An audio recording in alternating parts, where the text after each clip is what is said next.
Hello दोस्तों।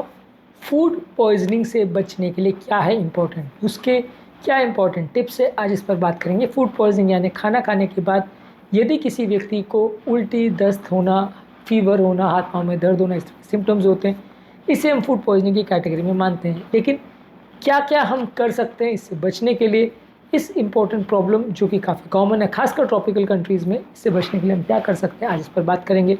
Topic पर जाने से पहले जो लोग हमारे चैनल पर नए हैं उन्हें रिक्वेस्ट करूँगा कि चैनल को सब्सक्राइब करें, वीडियोस को लाइक करें, शेयर करें, फॉलो करें, कमेंट करें, पूरा देखें।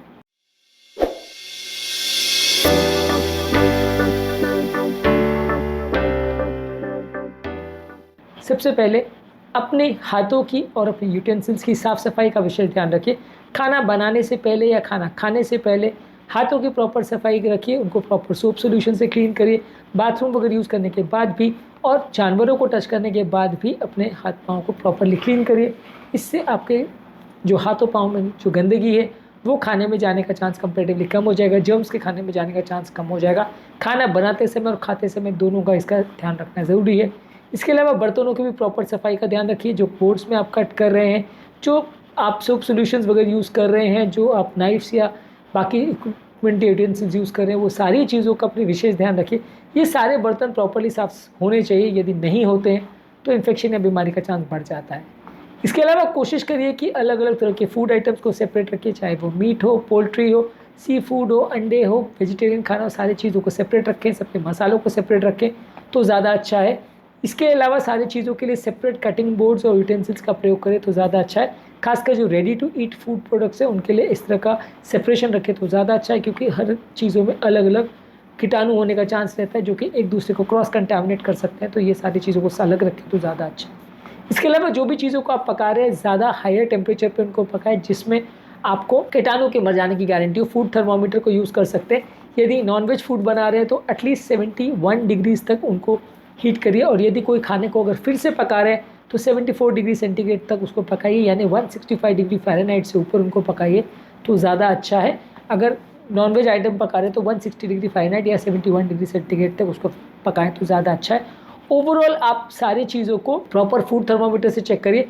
पोल्ट्री वाले आइटम्स को भी थोड़ा हाई टेम्परेचर पे यानी 74 डिग्री सेंटीग्रेड या 165 डिग्री फ़ारेनहाइट तक हीट करें तो ज़्यादा अच्छा है। ये सारे कीटाणु को मारने के लिए ज़रूरी है। पोल्ट्री और बाकी खाद्य पदार्थों में, खासकर नॉनवेज फूड में जो कीटाणु मौजूद होते हैं वो अक्सर आपको बीमार कर सकते हैं, इसलिए इनको ज़्यादा टेम्परेचर में पकाना ज़रूरी है। इनफैक्ट ज़्यादातर खाद्य पदार्थों को थोड़े हाई टेम्परेचर पर पकाएं तो ज़्यादा अच्छा है। इसके अलावा सारी चीज़ों को जब आप स्टोरेज करते हैं तो सारी चीज़ों को प्रॉपरली या तो उसी टाइम कंज्यूम कर ले तो ज़्यादा अच्छा है। अगर आप स्टोर कर रहे हैं तो कोशिश करिए कि बहुत गर्म वातावरण में चीज़ों को मत रखिए। गर्म वातावरण में मैक्सिमम कोई भी फूड प्रोडक्ट को 1 घंटे से बाहर ज़्यादा मत छोड़िए। अगर किसी चीज़ को आप किसी भी वातावरण में रखते हैं, रूटीन वातावरण में भी रखते हैं, तो भी मैक्सिमम 2 घंटे से ज़्यादा फ्रिज के बाहर नहीं रहना चाहिए। रेगुलर वातावरण में 2 घंटे का टाइम लिमिट है और गर्म वातावरण में 1 घंटे के अंदर उसको फ्रिज में रख देना चाहिए। ज़्यादातर किसी भी खाद्य पदार्थ को लीक प्रूफ कंटेनर में रखिए और उसको सेपरेट एरिया में रखिए ताकि बाकी चीज़ों के जूसेस वगैरह उस पर ना गिर जाए या बाकी चीज़ों का पानी या पदार्थ उस पर ना गिर जाए। और ज़्यादातर ये जो नॉन वेजिटेरियन फूड आइटम्स है उनको लोअर पार्ट ऑफ फ्रिज में रखें तो ज़्यादा अच्छा है ताकि बाकी चीज़ें उसको क्रॉस कंटामिनेट ना करें। इसके अलावा ज़्यादातर खाद्य पदार्थों को कच्चा खाने की कोशिश मत करिए। कोई भी साग सब्जी, स्प्राउट्स है या नॉनवेज फूड आइटम्स है या अंडे वगैरह, अगर आप इनको कच्चा खाते हैं तो इसमें कीटाणु होने का चांस ज़्यादा है। ज़्यादातर सब चीज़ों को प्रॉपरली गर्म करके खाएं। इसके अलावा ये भी कोशिश करिए कि कोई भी चीज़ों का एक्सपायरी डेट चेक करके खाएं। जो भी खाद्य पदार्थ आप ले रहे हैं, रेडी टू ईट वाली चीज़ें, उस पर ज़्यादातर एक्सपायरी डेट लिखा होता है, उसको देख के खाएं, अदरवाइज़ उसमें इन्फेक्शन होने का चांस थोड़ा बढ़ जाता है। इसके अलावा जो खाने के लिए आप पानी का प्रयोग करें वो भी साफ़ होना चाहिए और ज़्यादातर चीज़ों को प्रॉपरली रनिंग वाटर में क्लीन करिए, थोरोली क्लीन करिए ताकि उसके अंदर मौजूद केमिकल्स और कीटाणु धुल जाए। और पानी का जो प्रयोग करें इसके लिए वो भी क्लीन होना चाहिए, वो भी ख़राब पानी या इन्फेक्टेड पानी नहीं होना चाहिए, नहीं तो क्लीन होने के बाद सारी चीज़ें उल्टा ख़राब पानी की वजह से और इन्फेक्ट हो जाएंगी। इसके अलावा जो भी आप बुफे डिनर वगैरह में भी अगर खाना खा रहे हैं तो वहाँ पे भी थोड़ा देखिए कि कई घंटे तो कई बार खाना वो बहुत लो टेम्परेचर पे वहाँ पे पड़ा रहता है जो हल्का गर्म रहता है, तो उसमें इन्फेक्शन होने का चांस ज़्यादा रहता है। बुफे डिनर में कई बार क्या है, जो यूटेंसिल्स है उसमें 3-3 घंटे तक, 4-4 घंटे तक खाना पड़ा रहता है और धीरे धीरे हल्का हल्का गर्म होता रहता है जिसमें कीटाणु नहीं मरते, उल्टा कीटाणु बढ़ने लगते हैं। इसके अलावा जो टेक अवे फूड प्रोडक्ट्स वगैरह हैं वहाँ पे भी ये चीज़ों का ध्यान रखिए। कई बार ये टेक अवे फूड जॉइंट्स वगैरह हैं या स्ट्रीट फूड वगैरह है, वहाँ पे वही चीज़ों को बार बार गर्म करके आपको दे दिया जाता है, तो इसमें इन्फेक्शन होने का चांस ज़्यादा है। कभी भी रात का बचा हुआ खाना किसी भी होटल वगैरह में है तो वो देख के खाइए कि कहीं आपको ऐसा तो नहीं कि रात का बचा हुआ फूड प्रोडक्ट्स दिया जा रहा है। तो वो सब चीज़ों का ध्यान रखिए, खासकर सुबह पहले जब आप दुकान खुलती है उस टाइम पे अगर कोई चीज़ लेने जा रहे हैं तो ध्यान रखिए कि रात का बचा हुआ तो चीज़ आपको नहीं दी गई है, उसमें कई बार इन्फेक्शन होने का चांस ज़्यादा रहता है। ज़्यादातर दुकानदार अपने फूड प्रोडक्ट की वेस्टेज को कम करने के लिए इस तरह की चीज़ें करते हैं जो कि अनहाइजीनिक है और काफ़ी अनहेल्दी भी है।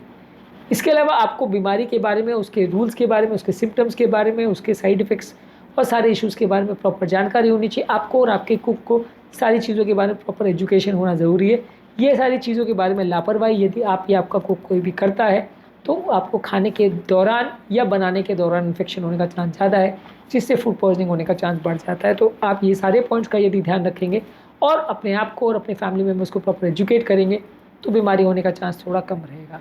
उम्मीद करूँगा कि आज के टॉपिक में कुछ नई बातें जानने को मिली होगी। आज के टॉपिक को एंड करने से पहले जो लोग हमारे चैनल पर नए हैं उन्हें रिक्वेस्ट करूँगा कि चैनल को सब्सक्राइब करें, वीडियोज़ को लाइक करें, शेयर करें, फॉलो करें, कमेंट करें, पूरा देखें।